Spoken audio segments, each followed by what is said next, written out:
Olá pessoal do YouTube, que é Gessé da Mecânica 01. Corolla fazendo barulho.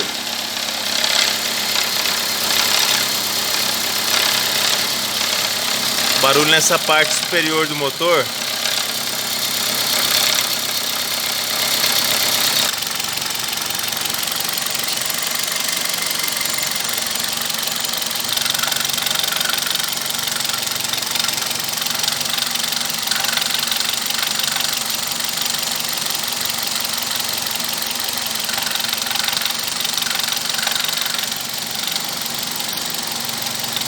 O diagnóstico aqui foi bem simples.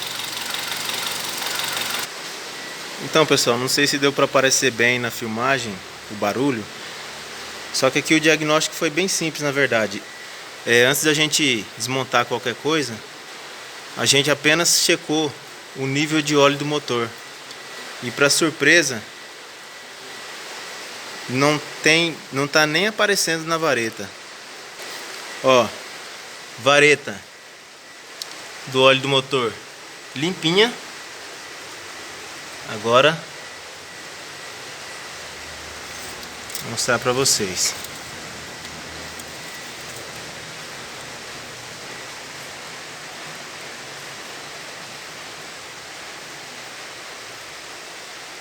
Nem aparece na vareta. Nem aparece na vareta. Então, a gente vai pedir para o cliente trazer o óleo. A gente vai colocar no motor e vamos ver como é que ele vai reagir. Mas é claro que com óleo baixo, o óleo não consegue chegar na válvula, não consegue chegar na polia VVTI e nem nos comandos. E aí ele faz o barulho, né? Mas aí vamos ver depois de colocar o óleo. Pessoal, agora a gente colocou aqui já o óleo do motor. Ó, vou fazer a medição.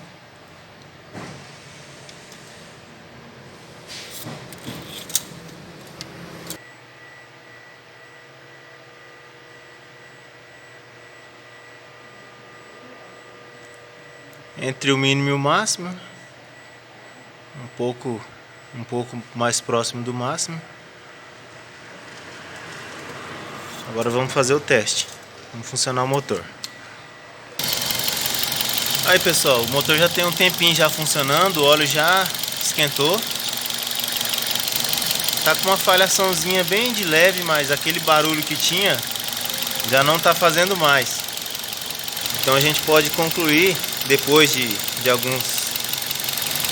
algum tempinho a mais de teste, que era o nível do motor baixo mesmo, nível de óleo baixo.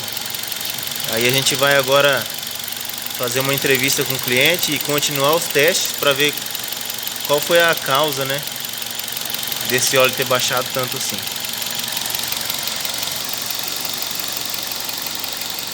É isso aí então pessoal, vou ficando por aqui, deixa aquele like, se inscreve no canal, valeu!